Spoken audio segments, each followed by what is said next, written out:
Un misil ruso. Un misil ruso causó alerta en la OTAN. Información que seguramente ustedes, si es que suelen hacer esta especie de revisión o monitoreo en medios de comunicación, podrá encontrar como titular en medios como Agencia F, por poner un ejemplo, en la CNN. Un misil ruso invadiendo espacio polaco. Información que seguramente ha sido interpretada como una respuesta de Rusia por los últimos tristes acontecimientos en Moscú. Una información que hay que decirlo, hay que ser sinceros, proviene de las autoridades polacas. Estamos hablando de las Fuerzas Armadas que culpan a Rusia. Hablan de un misil invasor. La información que ha sido colocada como una certeza, insisto, por muchos medios, ahora encontró una respuesta inesperada tal vez. Inesperada. ¿Por qué lo decimos? Ocurre, y esto es algo que acaba de salir en primicia, como decimos aquí, primicia calentita, que desde la embajada rusa en Polonia han dicho no. ¿Tienen cómo probarlo? ¿Tienen cómo demostrar que efectivamente estamos implicados en este hecho?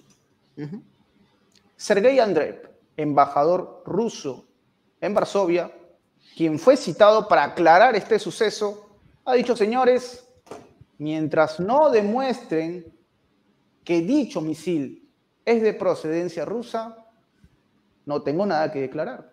Pidió pruebas.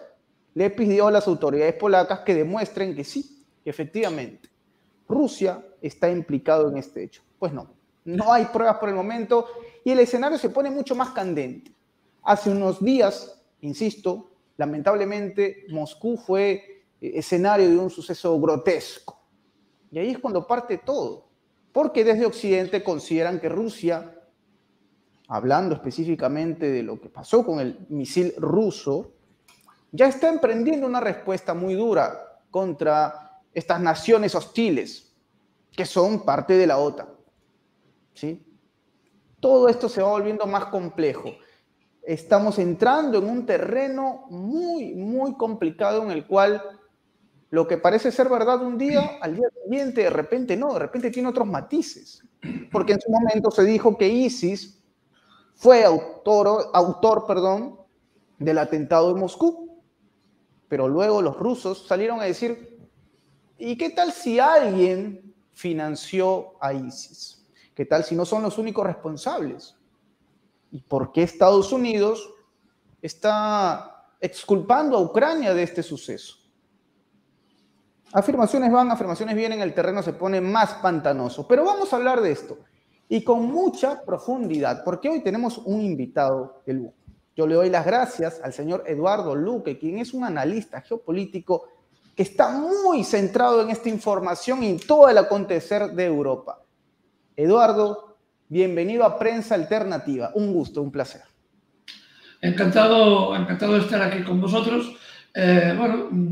Platicando, ¿no? Hablando de lo que está pasando e intentando ajustar piezas de esta especie de rompecabezas, ¿no? que nos quieren mostrar, ¿no?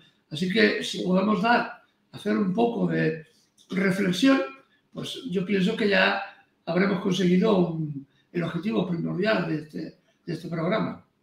Excelente, Eduardo, te doy las gracias por tu tiempo y efectivamente, un rompecabezas. Es un rompecabezas porque sí, pasó en su momento con el Nord Stream 2.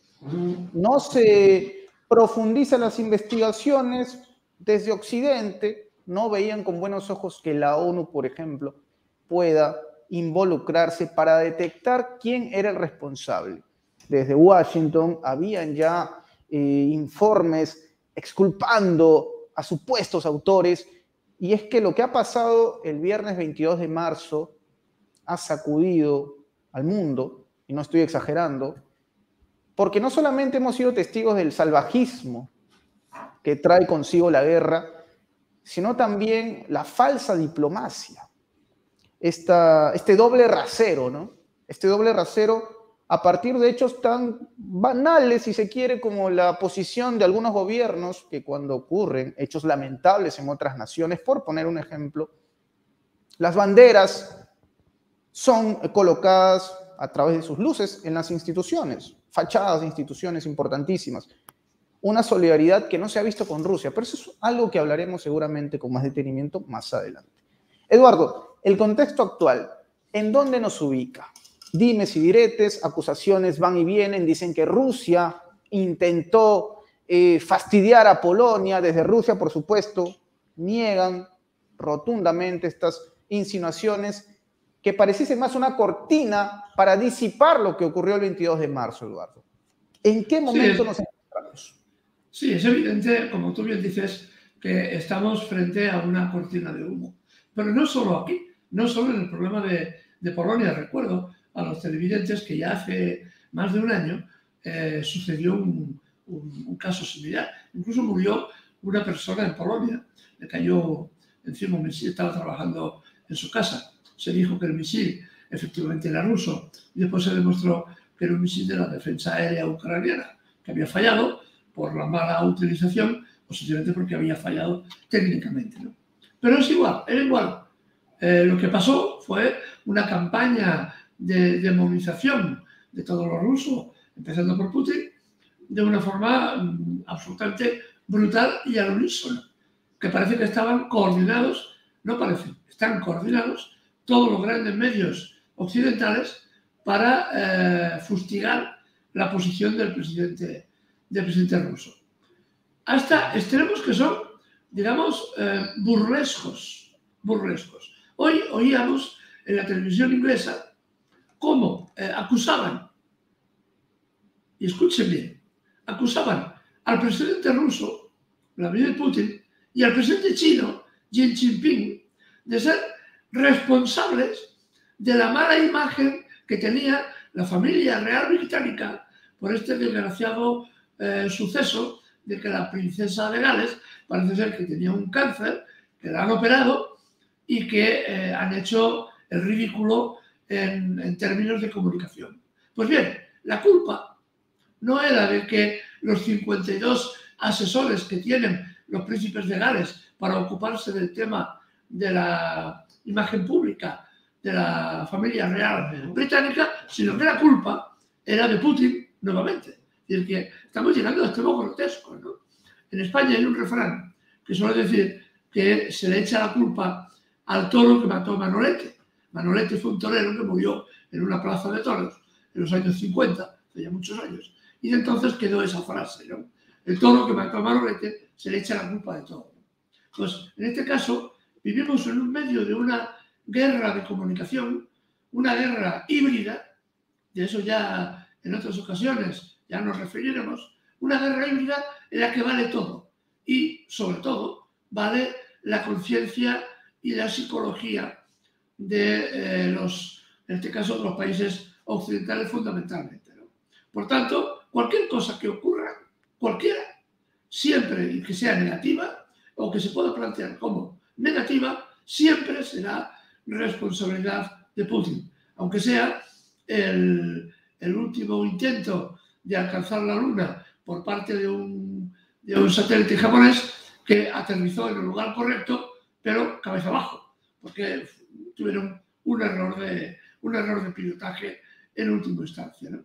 Hasta eso también se le echó la culpa a Rusia, ¿no? Entonces vemos cómo esto forma parte de esta campaña de demonización absoluta, porque estamos en medio de una guerra. Y en la guerra es tan importante la lucha en el frente, las bajas que se obtienen en el frente, como la conciencia pública que sostiene al combatiente, que lo ayuda o que lo desanima, ¿no?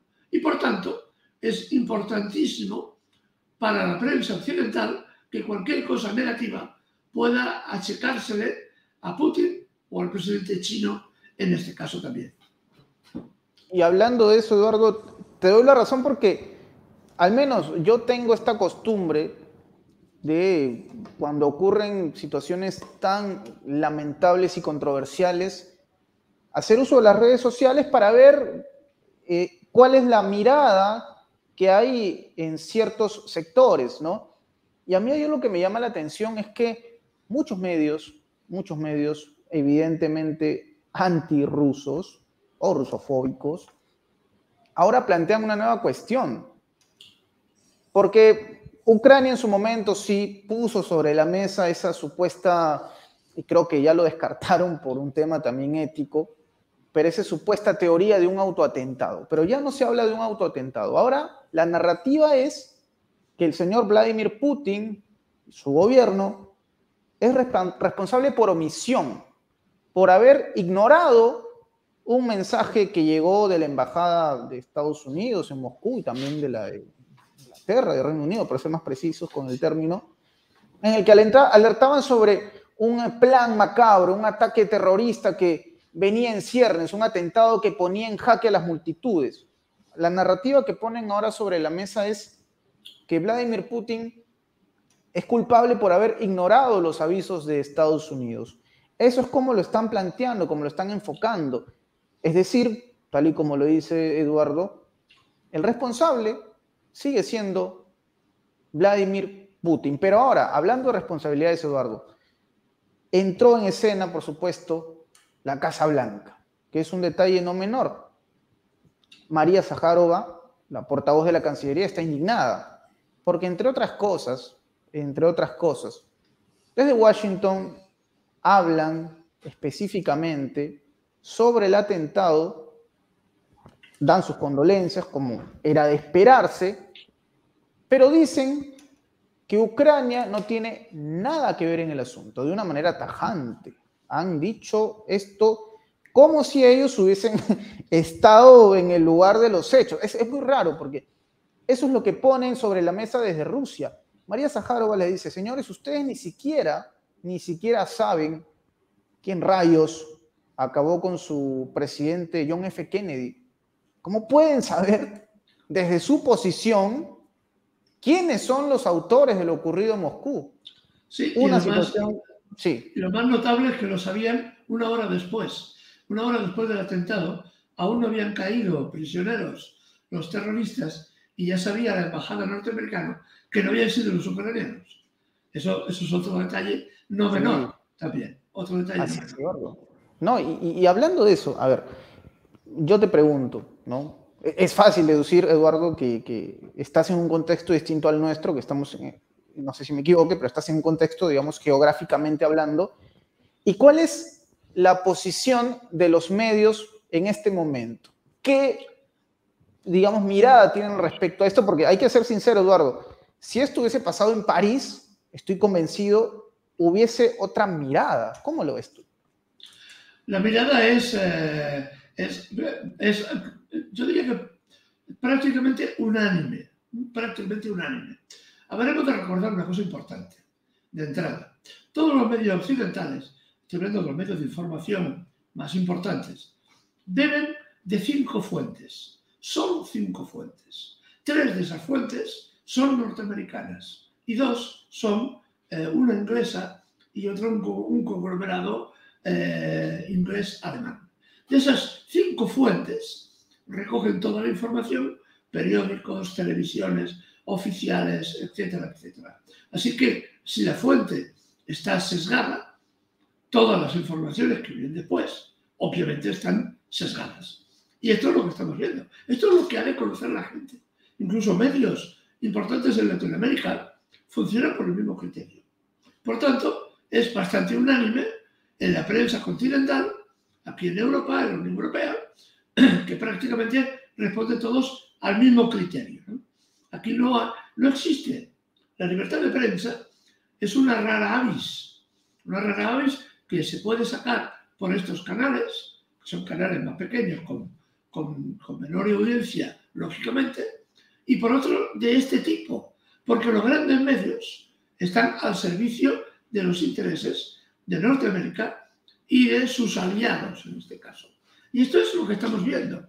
Es unánime, ya digo, que lo de la familia real inglesa, que echa la culpa también al presidente Putin, no es un chiste. Es verdad, ha salido en los medios. Se está aplicando también eso, ¿no? Que ya es el extremo de la estupidez, ¿no? Pues esto es lo que estamos viendo. Porque lo que estamos, y repito, como dije anteriormente, estamos en una fase de guerra. Y hay que convencer a la ciudadanía europea. Primero, hay que dar un enemigo. Hay que dar un enemigo. hago recordar a los telespectadores que hace 20 años, ahora conmemoramos el 21 aniversario de la guerra de Irak, cuando se basó en que sobre una inmensa falacia, una inmensa mentira, la existencia de las armas de destrucción masiva. Pero hubo que inventar un malo de película, ¿no? Y ese era Saddam Hussein, evidentemente. Y como había que inventar un malo, hubo que matar a todo un pueblo iraquí, con 600.000 muertos, para poder justificar lo que era una tropelía, un robo, lo que se estaba haciendo, ¿no? Y lo justificaron como lucha por la democracia, como lucha por quitar a un tirano, cuando la realidad era otra, ¿no? Y ahora lo que estamos viendo es una cosa similar. El malo malísimo de esta película, de esta mala película, es Putin, es todo lo ruso, la rusofobia. En Occidente está prohibido, por ejemplo, interpretar a Tchaikovsky al comienzo de la guerra. Se prohibía en el Reino Unido interpretar autores de reconocido prestigio mundial y representar, por ejemplo, óperas también, y baile y cuestiones incluso étnicas, porque eran provenientes de Rusia, ¿no? Incluso se habló incluso de seleccionar, como hicieron posteriormente los ucranianos, de limpiar las bibliotecas de libros que fueron escritos por autores rusos, aunque no tuvieran nada que ver con el tema de la guerra. Es decir, porque, a ver, quemar Guerra y Paz de León Tolstoy, que escribió 100 años antes de todo lo que está pasando, o más, es bastante increíble, ¿no? Pues de esto se habló, ¿no? Y se ha ido generando durante estos 2 años, precisamente, todo un compendio psicológico para que la población acepte a pie juntillas que el malo es malo y hay que matar al malo o hay que ir a combatir con el malo porque el malo nos va a invadir. Y eso va a justificar que hoy, ya lo decíamos, hoy lo hemos podido comprobar con datos reales, la señora Ursula von der Leyen habla ya de que Europa tiene que invertir 100.000 millones de euros, de los que no tenemos, en armamento para convertir a un señor que ella ha decidido, ella y los politicastros, y me perdonen por utilizar esta palabra, que no es un insulto a los politicastros, en todo caso me refiero a los políticos europeos, ¿no? Para engañarnos, porque lo que está en medio, que estos 100.000 millones es un inmenso negocio para las empresas de armamento. Y no les importa, están creando un ambiente de preguerra, una guerra colosal además, que se libraría básicamente en territorio europeo, ¿no? Y esto es lo que se está preparando. Esto es lo que los medios de difusión ahora mismo están lanzando continuamente a la red para convencernos de la maldad de unos y de la democracia de otros, ¿no? Putin ha ganado las elecciones, como todos sabemos, de forma rotunda, ¿no? Lo siguiente. Ya quisieran, por ejemplo, el señor Macron, con un nivel de aceptación popular del 22%, de acercarse al 80, no al 80 y tantos por ciento que consiguió Putin, sino al 50%, ya sería suficiente. O el caso del señor Biden, que en las anteriores elecciones que ganó, realmente lo votaron en torno al 18% de todos los ciudadanos de Norteamérica, ¿no? Muy poca gente, porque vota muy poca gente al final, ¿no? Entonces, Putin, que gana, es un dictador. Los demás, que tenemos democracias muy imperfectas, somos el espíritu democrático, bueno, maravilloso, y que todos los países del mundo nos tienen que copiar. Malote, como lo venden a Putin, entre otras cosas, como el personaje satánico, según la narrativa, es la justificación para que desde Europa algunos líderes planteen que vuelva el servicio militar obligatorio, ¿no? Por ejemplo. Y si hablamos de Macron, querido Eduardo, hay información que se viene filtrando sobre este señor, ¿no? que ha pasado a ser protagonista de los últimos acontecimientos en Ucrania, no solamente por plantear enviar tropas, 2.000 es lo que informan desde Rusia, el Servicio de Inteligencia Exterior, sino también porque ahora medios de su propio país hablan sobre un estado de paranoia en el que vive Macron, que en estos últimos días, Dios sabe si a partir del atentado en Moscú también, anda con un cuerpo de seguridad para arriba, para abajo, en una situación en la que se siente perseguido. Incluso dicen, cuando ocurrió aquel suceso en el Salón de Agricultura de París, no sé si recordarás, Eduardo, que se fue corriendo cuando las multitudes, los granjeros, iban no golpearlo, sino, imagino, encararlo, hablar con él, ¿no? Explicarle cuál era su posición. Macron se fue corriendo. Pero ha entrado un momento de persecución. Y acá yo quiero entrar, Eduardo, y lo que voy a decir de repente es un poco crudo, ¿ya? Pero, y espero que se pueda publicar, que no pase nada raro. Este estado, este delirio de persecución de Macron, yo me pregunto, supuestamente la narrativa nos dirán que tiene que ver con una posición sobre Rusia. ¿No será más bien que Macron ya empieza a desconfiar de sus aliados, de sus socios? Que Macron teme ser quizás el próximo en caer, una caída que justificaría, por supuesto, una entrada definitiva de la OTAN en conflicto con Rusia. ¿Cómo lo percibes esto, Eduardo? Lo escribía hace unos pocos días y está a punto de salir ahora el análisis que hicimos en aquel momento sobre el tema de Macron. Cuando salió la propuesta del presidente francés sobre enviar 1.200 efectivos a Ucrania, aún no ha explicado el presidente francés a dónde y para qué. Evidentemente, con 1.200 efectivos, teniendo en cuenta que hay días en que en el frente del Donbass mueren y caen como 1.500 soldados ucranianos al día, evidentemente ese refuerzo no duraría ni una semana.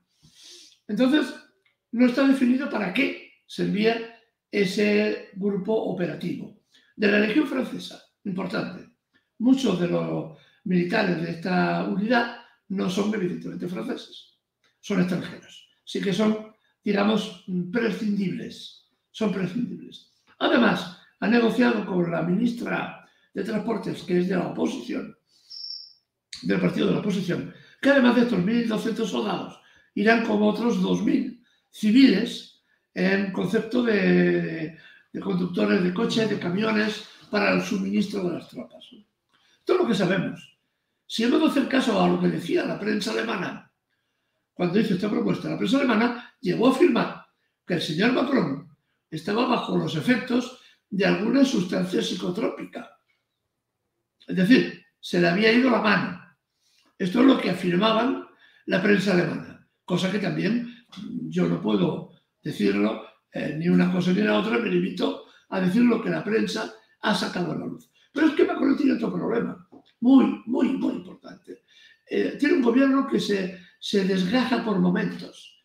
Piensen que la ministra de Educación hace 5 días llamaba pedazo de M al ministro de Economía, a su jefe, al ministro de Economía, porque le había recortado el presupuesto en 10.000 millones de euros, porque la situación económica francesa es muy delicada. Pero es que no se contuvo así la ministra de Educación, la ministra de Cultura, perdón, y llamó de igual forma, pedazo de M, al primer ministro y además amenazó con convertir a su perro en un kebab. Este es el nivel de cultura que tiene la ministra de Cultura francesa refiriéndose a sus compañeros de Consejo de Ministros. Pero lo más notable es que Macron no ha sido capaz de intervenir y poner orden en todo esto. El orden significa coger a esta señora, evidentemente, y echarla a la calle. Es incapaz de hacer esto en este momento, ¿no? ¿Por qué? Porque tiene una enorme cantidad de problemas, se ve incapaz de resolverlos. Tiene ahora mismo los chalecos amarillos cortando las carreteras, los tractoristas campesinos que han amenazado con cortar París con sus tractores. Tiene un problema con los inmigrantes, que es, en este momento, hoy decían, que le paga Reino Unido a Francia 500 millones de euros al año para que limite el acceso de inmigrantes al Reino Unido. Y hoy lo han denunciado algunas agrupaciones humanitarias, como la gendarmería francesa en barco hunde los cayucos, los barquitos de los inmigrantes que intentan llegar al Reino Unido. Tiene problemas porque acaba de perder todas las colonias en el centro de África. Y tiene un problema enorme con eso. La energía que tiene Francia, que consume Francia, está basada en la energía nuclear. Y obtenía ese uranio para sus centrales nucleares de forma barata de esas colonias en Centroáfrica. Y encima, como si no tuviera bastante, se acaba de anunciar que cuando se esperaba un déficit público para Francia entre el 4,2 y el 4,7, que es un déficit pero que muy elevado, los datos que ahora ya maneja el propio presidente sitúan el déficit público en un 6%, el más alto de toda la Unión Europea, con diferencias. Y en medio de una profunda recesión, que es posible que el país entre en recesión en alguno de los 2 próximos trimestres. En esta situación parece una patada adelante, pegarle una patada al balón y lanzarlo adelante, porque es un hombre que se siente absolutamente acorralado e incapaz de gobernar. Recordemos que este hombre no es ni siquiera un político, sino fue un empleado de la banca Rothschild, una de las bancas de inversión más importantes del mundo, pero que ni siquiera era un gran cargo ejecutivo. Era un trabajador de grado medio, eso sí, muy fotogénico, y la banca Rothschild le pagó la primera campaña electoral y le pagó la segunda. Recordemos que la primera campaña electoral era un don nadie, no lo conocía nadie, prácticamente, pero con muchos millones se consiguió que lo elevaran a presidente de la República. Decidió, cuando acabó los 5 años, dimitir y le convencieron. A mí me gustaría saber qué argumento utilizaron, que no fuera como el de Sarkozy, el anterior presidente que acabó en la cárcel por delitos graves, y lo convencieron a Macron para que se presentara y nuevamente ganó, con dificultades, pero ganó, ¿no? Pero es un personaje que es político de nuevo cuño, de estos personajes que lo único que tienen es imagen pública. Tiene buena imagen, o tenía buena imagen. Se le recrea esta imagen y se le vende como si fuera un chorizo, ¿no? Como si fuera un jamón. Se le vende en una charcutería y a este personaje igual. Se le vendió y fue proclamado presidente. Y vemos sus limitaciones, que son inmensas. La historia de Javier Milei, para poner algún tipo de paralelo con América Latina. Sí, también lo vendieron muy bien en redes sociales, en TikTok, ¿no? Se convirtió en un fenómeno, bueno, y ahora es presidente, nada menos. No sé hasta cuándo dure, pero es presidente.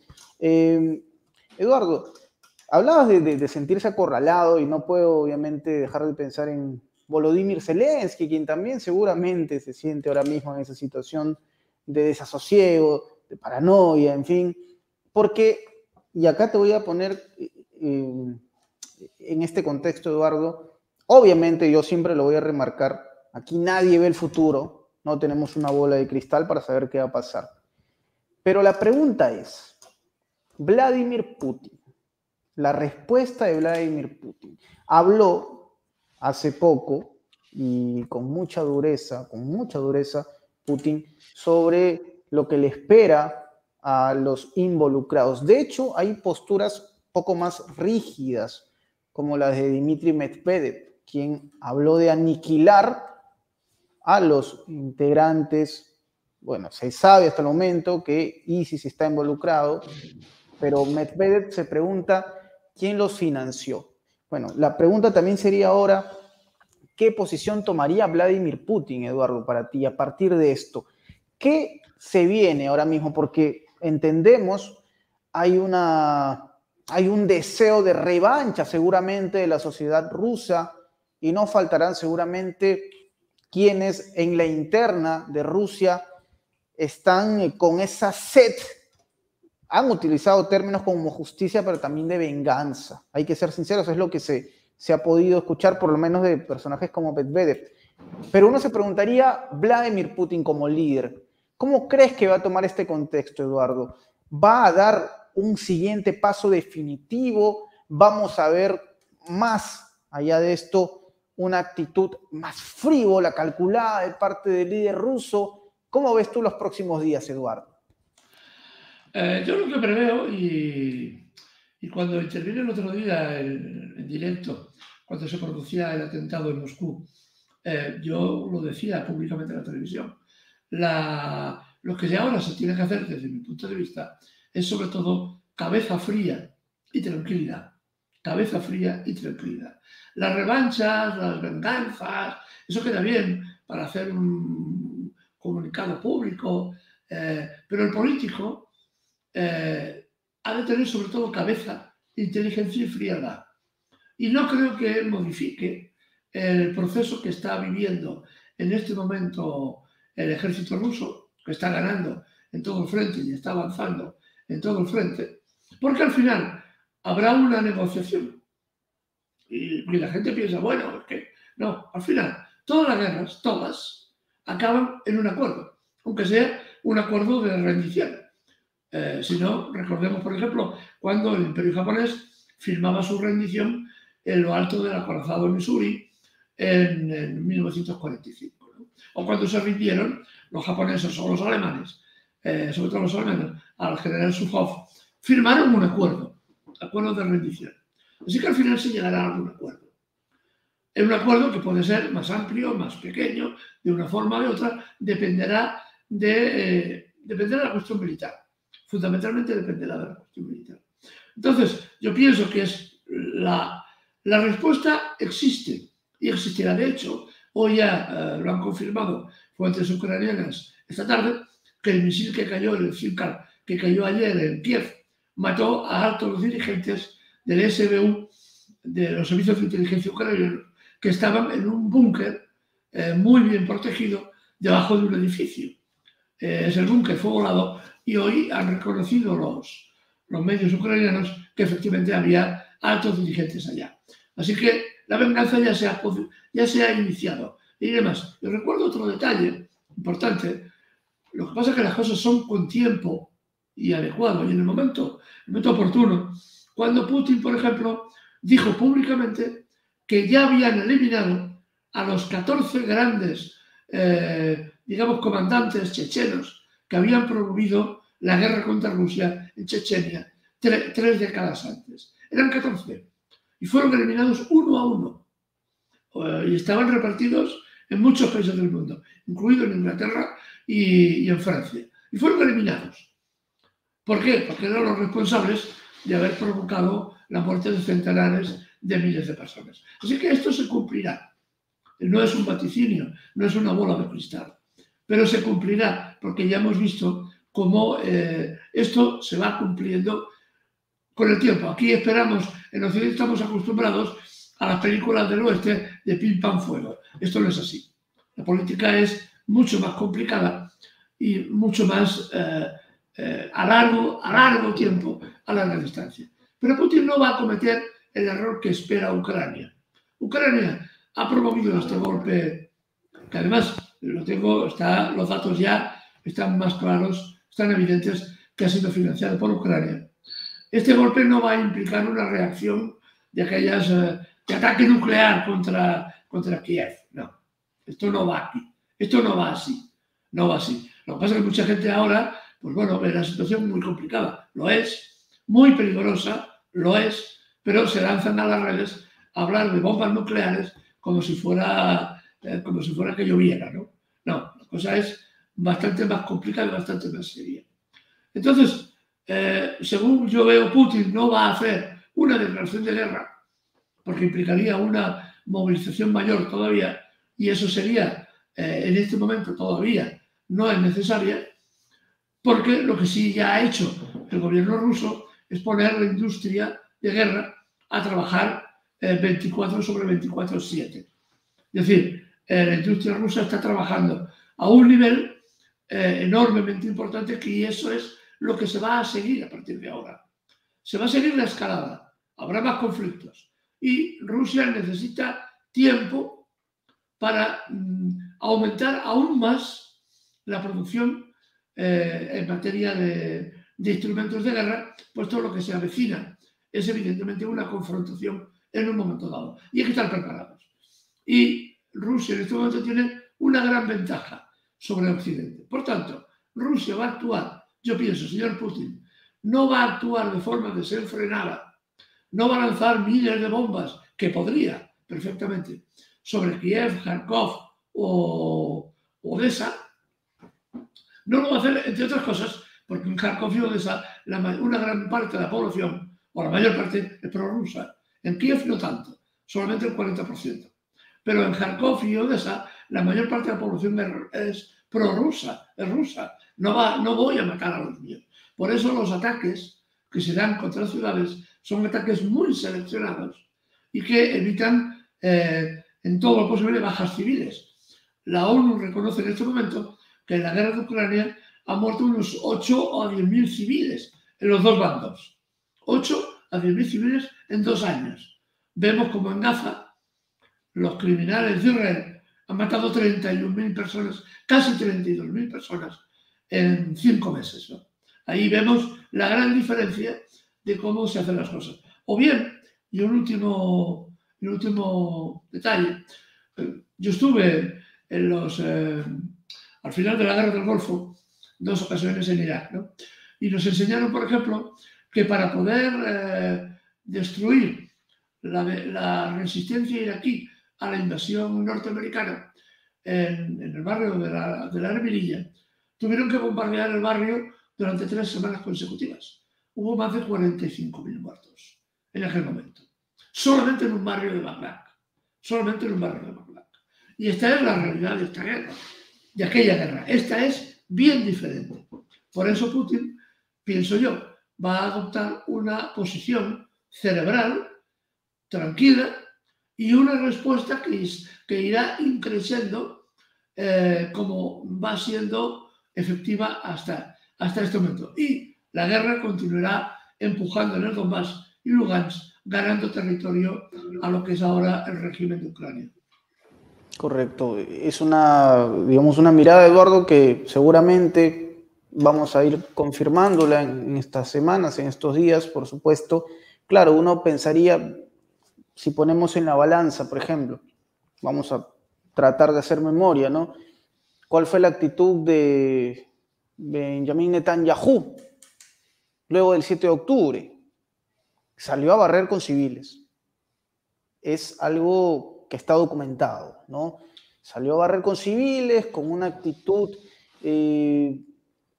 leonina, si se quiere, matar, por tener una nacionalidad. Fue tal cual. Creo que la historia no me deja mentir y lo hemos visto. Eduardo, yo te agradezco por tu tiempo, por habernos ilustrado un poco más sobre lo que está pasando en Europa en este momento, un tema tan relevante, por supuesto, para la humanidad, insisto, para la humanidad. Podemos estar aquí desde América Latina y hay un océano, seguramente una distancia importante, pero entendemos que estos asuntos nos competen a todos. Eduardo, yo te invito, por favor, a que nos cuentes en dónde te podemos ubicar, ¿no? Tal vez en otra plataforma, en esta misma plataforma. ¿Dónde podemos saber más de ti, Eduardo Luque?